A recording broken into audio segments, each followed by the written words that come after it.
자, 오늘은 영적 결단에 대해서 말씀을 나누고자 합니다. 하나님 앞에서 영적 결단을 내려야 할 때, 그때 여러분들은 얼만큼 주저함 없이 하나님 앞에 결단을 내리고 있습니까? 우리의 결단이 그냥 착하게 살아야지라는 막연한 결단이라면 우리는 결단하기가 쉽습니다. 어려운 게 없죠. 그냥 착하게 살아야지. 그게 좀 될 수도 있고 혹은 조금 잘 안 될 수도 있지만 어쨌든 손해볼 것 없는 그냥 좋은, 그래서 그냥 할 수 있는 일입니다. 그런데 이 결단에 중요하고도 의미 있는 결단을 해야 할 시간에는 뭔가 우리에게 거대한 비용을 지불해야 하는 그런 때가 많죠. 예를 들어 보면 우리가 주일 성수를 잘 하려고 할 때 그때는 역시 큰 결단이 필요합니다. 왜냐하면 사회적으로 보자면 나를 위해 그 시간은 한 주간 동안 열심히 일하다가 심히 공부하다가 그냥 쉼의 시간을, 여유의 시간을 가져야 하는데 교회에 가야 하고 거기서 봉사해야 하고 해야 하고 뭘 해야 하는 건 어찌 보면 쉼과 여유를 희생해야 하는 요구가 우리에게 주어지게 되는 거죠. 그래서 주일 성수도 잘 하려면은 뭔가 결단이 필요합니다. 나 이거 못하더라도 하나님 앞에 예배할 거야 라는 희생의 결단이 거기 들어가야 한다는 거죠. 또 헌금할 때는 어떻습니까? 이 헌금을 드릴 때에도 이거 헌금 안 드리면 내가 이거 가지고 이것도 살 수 있고 저것도 할 수 있고 맛있는 음식도 더 비싼 걸로 먹을 수 있는데 헌금을 해야 한다라고 하면 거기에 많은 손해가 뒤따르는 것 같아서 마음이 그리 쉽지만은 않을 겁니다. 또한 무슨 일이 있어서 한 번만 눈 감으면 큰 이익을 얻을 수 있는데 양심에 계속 찔려서, 하나님 말씀에 양심에 찔려서 그걸 포기하고 믿음의 길로 가야 한다고 생각할 때, 그렇게 결단할 때 우리는 이익이라는 큰 희생을 해야만 하는 그런 일이 발생하게 되죠. 그러다 보니 여러분, 결단이라는 건 쉬운 일이 아닙니다. 결단은 반드시 희생의 반대급부가 필요되어지는 겁니다. 그래서 결단이 어렵습니다. 그러하기에 결단이란 고귀한 가치를 동반하는 일이 아니라면 결단이라는 게 쉬울 수가 없습니다. 내가 그걸 얼만큼 고귀하게 생각하느냐, 바로 거기에 내 결단의 가부간에 결정이 난다는 거죠. 그게 정말 고귀하다면, 그래서 내가 그걸 얻을 수만 있다면 이것저것 포기할 수 있어. 이런 가치에 있어서 우선권이 주어질 때 그때 우리는 희생할 수 있다는 거죠. 그런데 이런 가치 기준이 서지 않으면 희생이 잘 되지 않습니다. 막연한 걸 두고 네 돈을 희생해라, 저 막연한 걸 두고서 네 시간을 희생해라라고 하면 희생하는 게 굉장히 어려운 일이 될 수밖에 없다는 겁니다. 오늘 본문의 주인공, 분열 왕국의 남쪽 유다 나라의 세 번째 왕, 분열 왕국 세 번째 왕. 첫 번째가 르호보암이었죠. 그의 아들 아비암이 있었고, 그리고 세 번째 아사 왕이 오늘 본문의 왕입니다. 세 번째 왕, 이 아사 왕은요, 열왕기상 말씀에 보면 유다 나라를 몇 년 동안 통치했냐면 41년 동안 통치했습니다. 굉장히 긴 시간 통치했죠. 41년 동안 통치했으니 굉장히 긴 시간 통치했을 뿐만 아니라 아사 왕은 하나님 앞에서 선한 왕이라고 인정받을 만한 그런 귀한 사역했던 인물이었습니다. 자, 오늘 본문 15장의 바로 앞장인 14장 2절에서 5절 말씀, 좀 길지만 우리 자막에도 나올 겁니다. 같이 한번 아사 왕에 대한 성경의 평가를 한번 읽어봅시다. 아사가 그의 하나님 여호와 보시기에 선과 정의를 행하여 이방 제단과 산당을 없애고 주상을 깨뜨리며 아세라 상을 찢고 유다 사람에게 명하여 그 조상들의 하나님 여호와를 찾게 하며 그의 율법과 명령을 행하게 하고, 또 유다 모든 성읍에서 산당과 태양상을 없애매 나라가 그 앞에서 평안함을 누리니라. 아사 왕은 모든 우상들을 몰아내고 하나님 앞에 이스라엘 백성을 건강하게 바르게 세워서 모든 백성들이 그 앞에서 평안함을 누렸다. 그러니까 태평성대를 누리게 했던 그런 선왕이었다라는 사실이죠. 이게 아사왕에 대한 성경의 평가입니다. 그런데 이 아사왕은 또 굉장한 믿음을 바라는 왕이었어요. 또 14장 9절에서 15절인데요. 이건 진짜 좀 깁니다. 같이 한번 읽어봅시다. 구스 사람 세라가 그들을 치려하여 군사 100만 명과 병거 300대를 거느리고 마레사에 이르매 아사가 마주 나가서 마레사의 스바다 골짜기에 전열을 갖추고 아사가 그의 하나님 여호와께 부르짖어 이르되 여호와여 힘이 강한 자와 약한 자 사이에는 주밖에 도와줄 리가 없사오니 우리 하나님 여호와여 우리를 도우소서. 우리가 주를 의지하오며 주의 이름을 의탁하옵고 이 많은 무리를 치러 왔나이다. 여호와여 주는 우리 하나님이시오니 원하건대 사람이 주를 이기지 못하게 하옵소서 하였더니 여호와께서 구스 사람들을 아사와 유다 사람들 앞에서 치시니 구스 사람들이 도망한지라. 아사와 그와 함께한 백성이 구스 사람들을 추격하여 그랄까지 이르매 이에 구스 사람들이 엎드러지고 살아남은 자가 없었으니 이는 여호와 앞에서와 그의 군대 앞에서 패망하였습니다. 노략한 물건이 매우 많았더라. 여호와께서 그랄 사면 모든 성읍 백성을 두렵게 하시니 무리가 그의 모든 성읍을 치고 그 가운데 있는 많은 물건을 노략하고 또 짐승 지키는 천막을 치고 양과 낙타를 많이 이끌고 예루살렘으로 돌아왔더라. 아멘. 여기 보면 여기 구스 사람들이 100만 명의 군대를 이끌고 유다를 침공해 왔습니다. 이 구스가 어디냐면 이집트, 지금 아프리카의 이집트 바로 옆에 붙어 있는 나라가 구스였습니다. 이 구스에서 이집트 쪽에서 100만 명의 군대가 병거를 이끌고 올려왔습니다. 여러분 100만 명이라는 숫자가 얼마나 어마어마한 숫자입니까? 이건 그냥 세는 게 불가능한 그런 엄청난 숫자입니다. 그런데 이 100만 명이 그 조그마한 나라 유다 나라를 치러 올라왔으니 유다 나라로서는 방비할 방법이 없었습니다. 아무리 군대를 끌고 모아도 유다 나라에서 최대한 끌고 모아도 30만 명, 40만 명 이게 전부였습니다.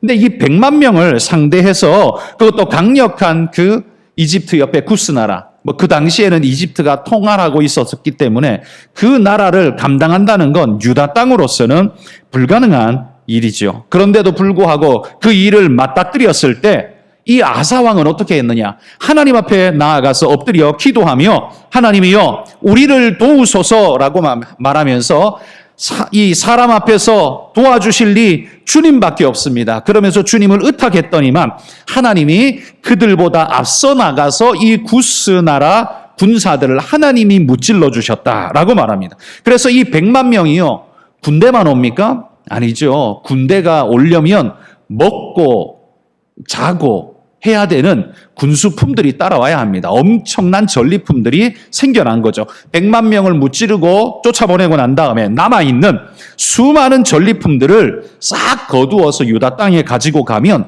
유다 나라가 갑자기 부흥하는 일들이 일어나는 거죠. 자, 이런 역사가 아사왕 때 있었다는 겁니다. 그러니 이 어마어마한 군대가 공격해 올 때도 아사왕은 두려워 떨면서 숨는 게 아니라 창과 칼을 의지하는 게 아니라 하나님만 의지하면서 하나님께 부르짖고 하나님 앞에 엎드렸더니만 하나님이 그를 위해서 역사해 주셔서 그 100만 명의 군대를 무찌르는 엄청난 역사를 주님이 이루어 주셨다는 거죠. 한마디로 말해서 선한 왕일 뿐만 아니라요 신앙의 위대한 일꾼이었다는 사실을 보여줍니다. 그는 하나님 말씀을 찾아가고 하나님 앞에 기도하고 하나님을 의지하는 그런 사람이었다는 거죠. 그러면 이 아사는 어떻게 그럴 수 있었을까요? 어떻게 이런 삶을 살 수 있었을까? 오늘 역대하 15장 2절 말씀에 한번 보십시오. 같이 한번 또 읽어봅시다. 그가 나가서 아사를 맞아 이르되 아사와 및 유다와 베냐민의 무리들아 내 말을 들으라. 너희가 여호와와 함께하면 여호와께서 너희와 함께 하실지라. 너희가 만일 그를 찾으면 그가 너희와 만나게 되시려니와 너희가 만일 그를 버리면 그도 너희를 버리시리라. 하나님의 선지자가 이 아사에게 나와서 이렇게 말하는 겁니다. 너희가 만일 그분 하나님을 찾으면 그가 너희를 만나 주실 것이지만 너희가 만일 그분을 버리면 그분도 너희를 버리실 것이다 라고 엄하게 선포합니다. 아사는 이 약속을 믿었습니다. 이게 두려운 말처럼 들리지만 반대로 생각해 보십시오. 내가 하나님을 붙잡기만 한다면 하나님은 나를 온전히 꼭 붙잡아 주시고 나를 지켜주신다라는 약속이기 때문에 100만 명이 몰려와도 나는 하나님만 붙잡으면 승리할 수 있다라는 믿음이 이 아사에게 있었다는 말이에요. 이 선지자의 말을 굳게 믿고 하나님께 그 믿음의 약속을 내어 맡기며 나아가는 자, 그게 바로 아사였다라는 말입니다. 여러분, 100만 명의 군대 앞에서 하나님 의지하지 않으면 뭘 의지할 수 있을까요? 어떻게 해야 100만 명을 이길 수 있을까요? 자기 나라 군대를 빡빡 끌고도 아무리 많이 모아도 40만 이상 못 모으는데 도대체 어떻게 저 100만 군대를 무찔러 이길 수 있을까요? 다른 방법이 전혀 없습니다. 유일하게 목숨을 부지할 수 있는 방법이 하나 있다면 그건 항복하는 방법밖에 없습니다. 그런데 항복하면 뭐 순순히 보내줍니까? 아니죠. 싹 긁어서 가져갈 거 다 가져가고 죽일 자 다 죽여버리고 왕도 살아남을지 아닐지 알 수가 없습니다. 그러니 여러분, 그 항복이 이 아사 왕에게 답이 되지도 않습니다. 그리고 그의 항복이라는 건 잘 살아남을 수 있다는 보장이 아니라 그의 목숨이 그 대적에게 그냥 맡겨진다는 이야기일 뿐입니다. 그러니 이 구스 왕이 자비를 베풀어 주면 그나마 살 수 있겠지만 그것도 아니면 항복해도 죽을 수밖에 없습니다. 그러니 이 항복이란 게 답이 되지를 않는다는 거죠. 그러나 아사는 어떻게 생각합니까? 아사는 내가 답이 없다고 구스 그 사람에게 항복하여 머리를 조아리느니 차라리 나는 하나님의 자비를 구하겠다. 이게 아사의 믿음이었습니다. 어차피 항복이란 게 뭡니까? 항복하면 대적에게 자비를 구하는 겁니다. 나의 대적이시여, 제발 나를 자비를 베풀어 주옵소서, 긍휼히 여겨 주옵소서. 이게 항복이잖아요. 그러니까 그의 자비에 나를 맡기는 게 항복이에요. 그러나 지금 아사는 내가 그에게 내 목숨을 맡기고 자비를 구하느니 하나님께 자비를 구하겠다. 이게 아사의 마음이었다는 거예요. 그랬더니만 어떻게 해요? 하나님이 위대한 승리를 그에게 안겨주셨다는 말입니다. 여러분, 우리도 세상을 살면서 답이 없어 보이는 순간을 만날 때가 분명히 많이 있습니다. 지금까지도 많이 있어 왔고 앞으로도 있을 겁니다. 그런데 그때마다 우리는 어떻게 합니까? 세상의 자비를 구하며 그 앞에 엎드려 오지 않았습니까? 포악한 그 깡패 같은 세상에 우리의 자비를 구하며 그들 앞에 머리를 조아릴 때 우리에게 무엇이 주어질 수 있었습니까? 차라리 100만 대군처럼 우리에게 공격해 오는 저 세상 앞에 머리를 조아리고 내가 그들의 자비를 구해야 할 바에야 차라리 우리 하나님 앞에, 긍휼하신 우리 하나님 앞에, 자비 넘치는 우리 하나님 앞에 내가 엎드려 그분의 자비를 구하는 것이 훨씬 낫다. 그렇지 않습니까? 자비를 베풀어도 세상이 우리에게 자비를 많이 베풀겠습니까? 하나님이 우리에게 자비를 많이 베풀겠습니까? 이건 비교 불가인 겁니다. 당연히 하나님 앞에 엎드리는 것이 지혜롭고도 당연한 일입니다. 긍휼의 마음도요, 세상은 별로 없습니다. 그러나 하나님은요, 무한자비하신 긍휼을 가지고 계신 분입니다. 그러니 우리가 그분 앞에 엎드리는 것이 그게 지혜롭고 당연한 일입니다. 수학적 계산을 해봐도 하나님이 월등히 강하고 월등히 자비롭고 월등히 은혜를 베푸시는 분인데 우리는 자꾸만 세상의 머리를 조아리고 세상의 자비를 구하는 자가 되어 있다는 것. 여러분, 이게 얼마나 미련한 짓인가를 우리가 돌아보면서 하나님만 의지하고 하나님 붙잡는 그런 분들이 되시기를 소망합니다. 이 아사는요, 바로 그런 바른 선택을 했다는 거예요. 내가 자비를 구해야 한다면 구스 왕에게 구하지 않고 세상에 구하지 않고 하나님께 구하겠다. 이게 믿음의 그의 결단이었다는 거예요. 이게 진짜 아닙니까? 여러분, 이게 얼마나 멋진 일입니까?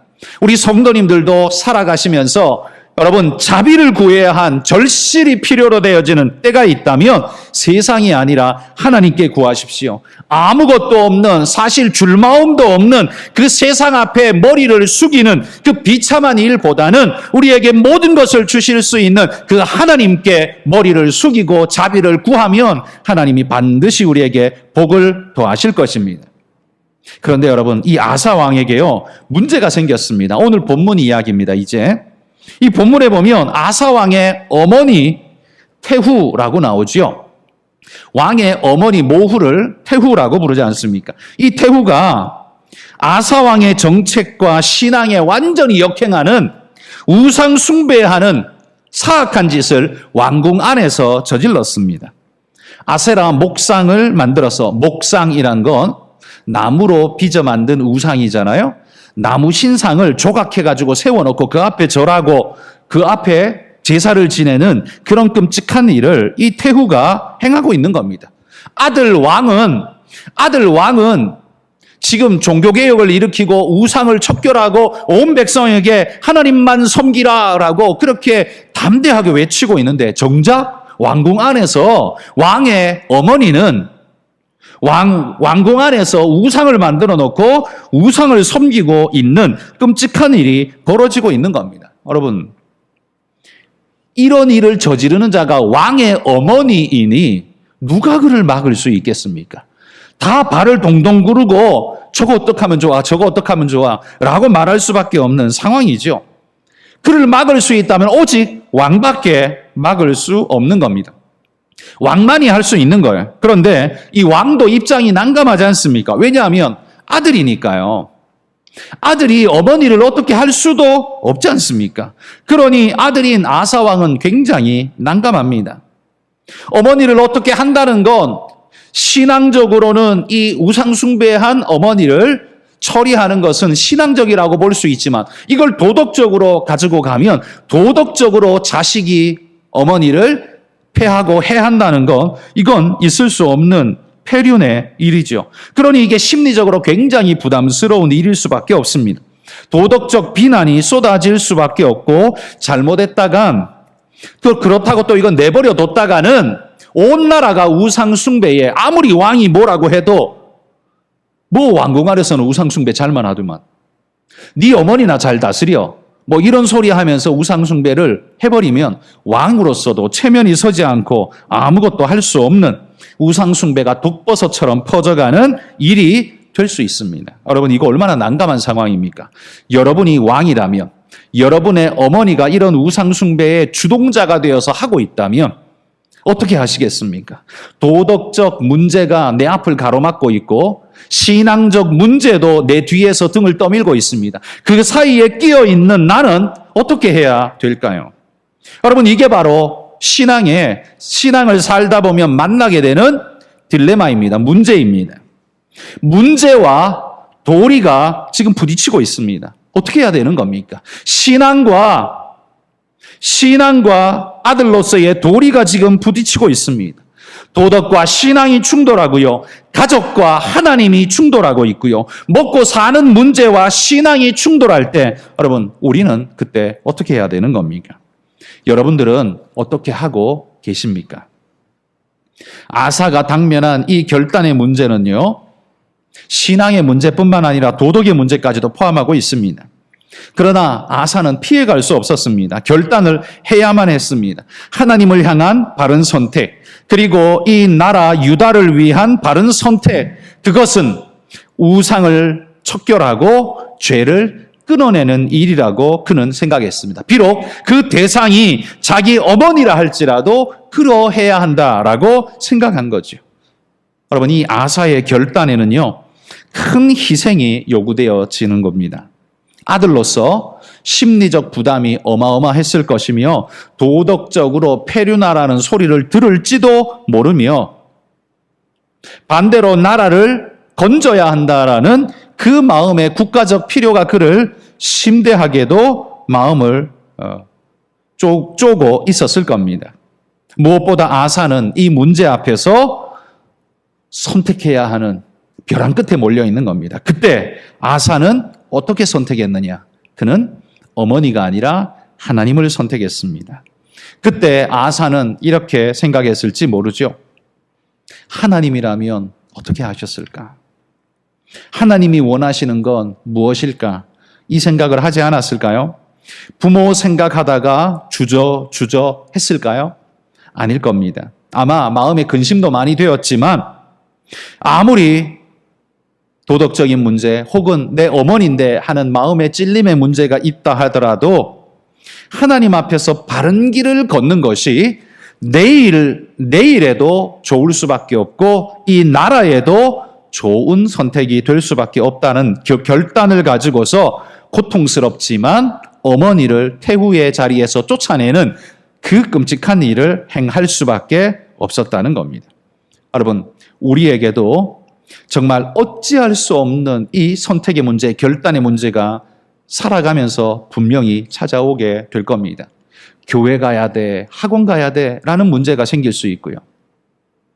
돈 벌러 가야 돼, 예배 드리러 가야 돼 라는 생각이 문제가 생길 수 있고요. 1년에 한 번밖에 없는데 놀러 가야 돼, 아니면 예배하러 가야 돼, 문제가 생길 수 있을 겁니다. 그럴 때 우리는 무슨 결단을 어떻게 할 수 있을까요? 여러분, 아사의 결단에는 큰 희생이 따랐습니다. 심리적으로, 국가적으로, 그리고 도덕적으로 정말 심대한 희생이 요구되어졌습니다. 그럼에도 불구하고 아사는 주저하지 않았습니다.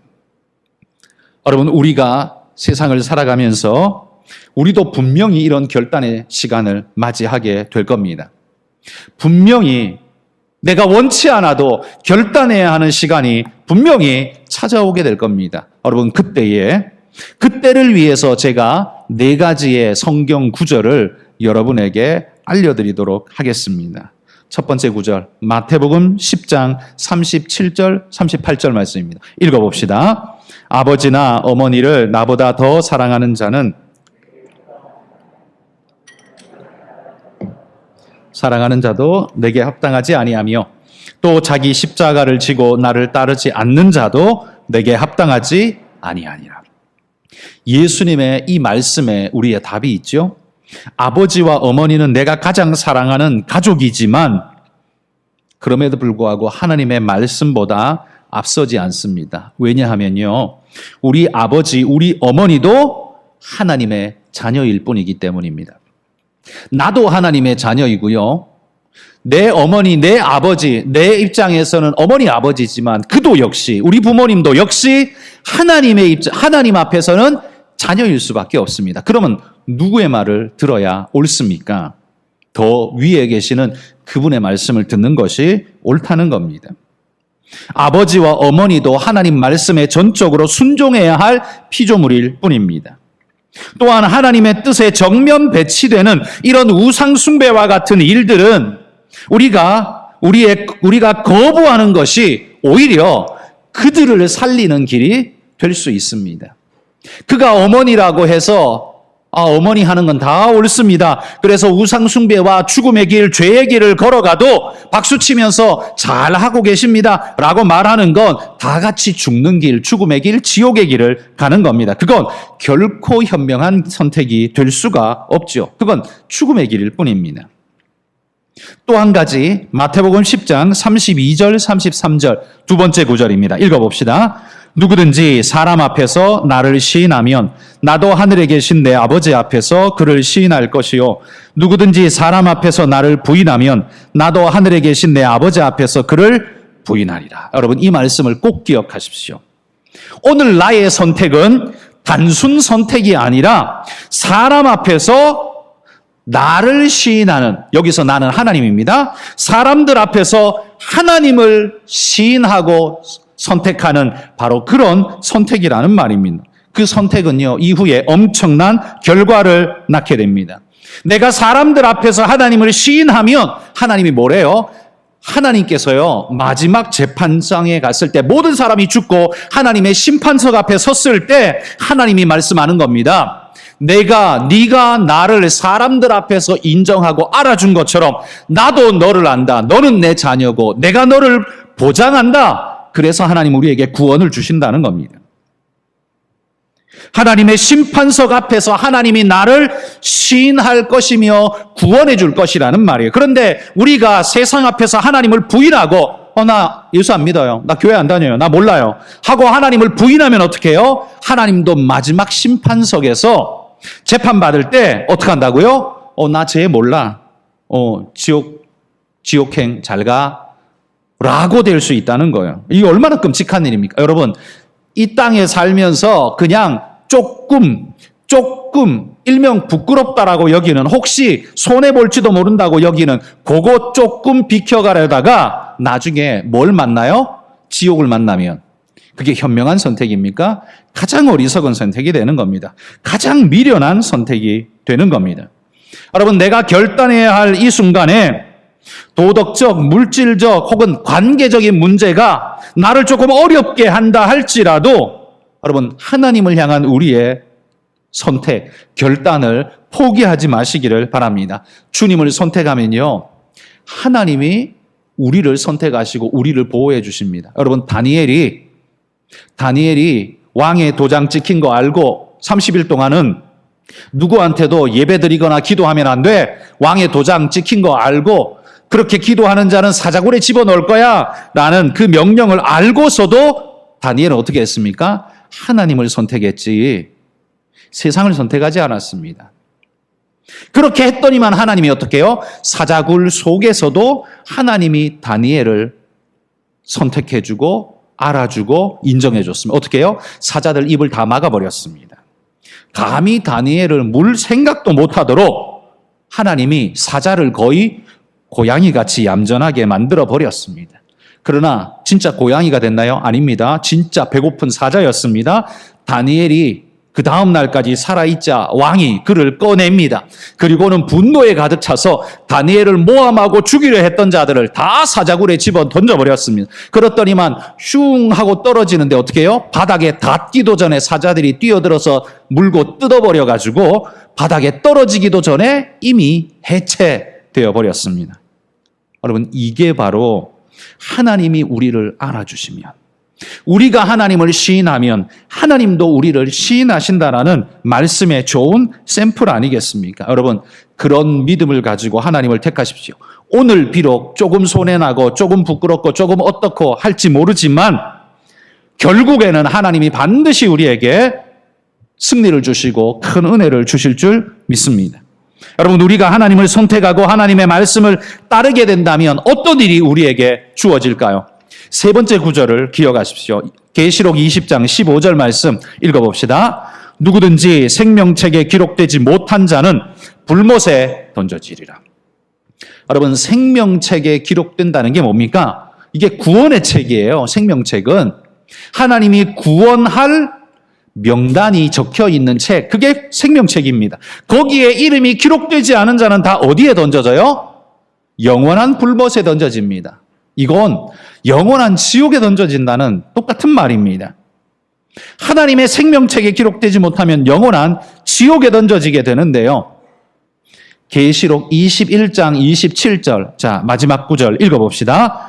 무엇이든지 속된 것이나 가증한 일 또는 거짓말하는 자는 결코 그리로 들어가지 못하되 오직 어린 양의 생명책에 기록된 자들만 들어가리라. 어디로 들어갈까요? 21장은요, 천국을 우리에게 소개해 주는 거예요. 어디로 들어가요? 천국 들어가요. 근데 천국은 누구만 들어갈 수 있어요? 생명책에 기록된 자들만 들어가는 거예요. 착한 일 한다고 들어가는 게 아니에요. 돈 많다고 들어가는 게 아닙니다. 똑똑하고 잘난 사람이 들어가는 게 아니라 생명책에 기록되지 않은 자는 들어갈 수 없습니다. 생명책에 누가 기록됩니까? 하나님이 알아주고 인정하는 자가 그 생명책에 기록되는 겁니다. 하나님을 시인하고 인정하는 자, 그를 하나님도 인정해주고 시인하실 때 생명책에 이름이 올라가고 그 생명이 구원에 이르게 된다는 겁니다. 그러니 여러분, 우리가 하나님을 선택하고 그분을 선택하는 결단을 해야 되겠습니까? 아니겠습니까? 당연히 세상에서 어떤 일을 만나도 하나님을 선택하는 이 아사 같은 선택을 우리는 해야 한다는 거예요. 지금 당장 부모님의 말씀을 듣지 않는 것 때문에 우리 마음에 부담이 있을 수 있습니다. 그러나 여러분, 한번 생각해 보십시오. 그 부모님이 내가 당신의 말씀을 듣지 않고 하나님 말 따라갔기에 그분이 그 당시에는 굉장히 섭섭할지 모르지만 우리가 함께 죽고 하나님의 심판석 자리에 딱 섰다고 생각해 보십시오. 내 말을 듣고 시인하고 순종한 아들, 너는 구원이다. 그러나 그 어미, 너는 내 말을 듣지 않고 말씀에 순종치 않은 너는 지옥이다 라고 했을 때 여러분, 그 부모는 어떤 마음일까요? 내가 지옥 가는 것 때문에 고통스럽겠지만 자식을 보면서 네가 그때 내 말을 듣지 않고 하나님 말씀 듣고 하나님 따라간 것이 너무나 다행스럽구나 라는 생각이 들지 않을까요? 부모의 입장에서 그런 생각이 들지 않을까요? 지금은 섭섭하지만, 당장은 섭섭하지만 영혼을 놓고 보면 네가 너무 선택 잘했다, 네가 옳다, 네가 바른 길 갔다 라고 하지 않을까요? 여러분, 그 순간은 부도덕해 보일지 모르지만, 그리고 그 순간 이후에 우리가 부모님을 구원하여서 하나님의 은혜 앞으로 인도할 수만 있다면 이거보다 더 좋은 일은 없죠.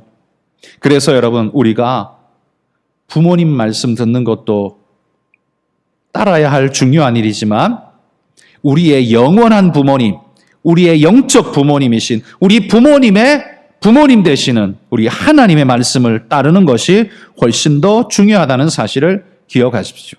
아사 왕은 그렇기 때문에 뭘 선택했습니까? 우상 숭배하고 있는 자기 어머니의 태후의 위를 패했습니다. 그러니까 태후의 자리에서 쫓아내버렸습니다. 이제는 태후가 아니라 그냥 일반인일 뿐인 겁니다. 그리고 우상을 찍고 빻아서 기도론 시냇가에서 그냥 불살라 버렸습니다.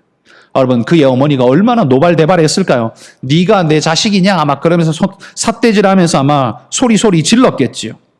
여러분, 하나님을 무시하는 그의 어머니는 그 당시에 분노하고 괴로웠겠지만 그가 하나님 앞에 섰을 때 그의 아들이 얼마나 옳고 바른 일을 했는지 아마 나중에 알게 될 겁니다.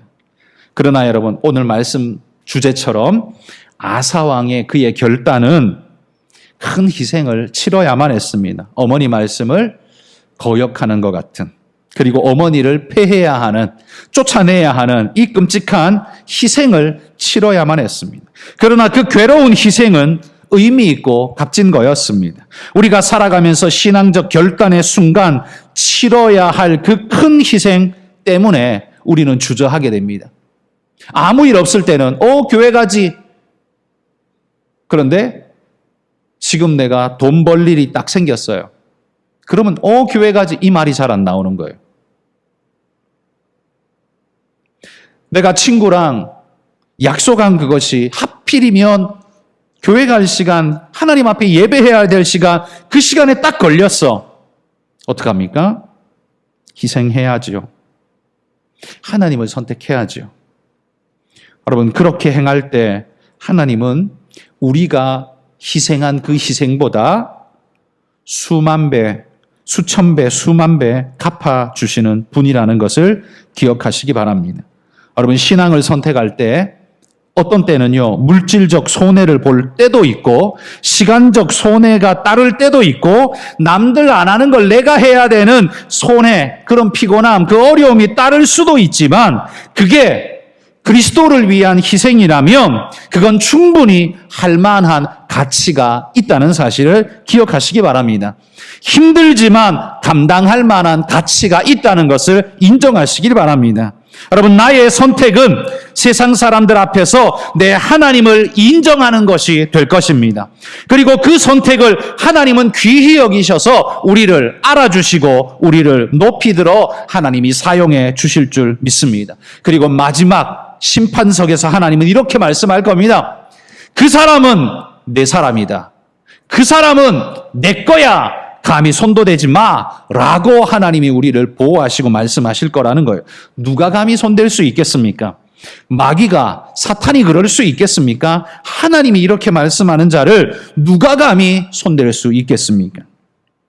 여러분, 오늘 내가 세상에서 행하는 하나님 때문에 하는 결단의 희생, 그 선택의 희생 그 하나가 하늘에서 얼마나 크게 작용할지 여러분 기대가 되지 않습니까?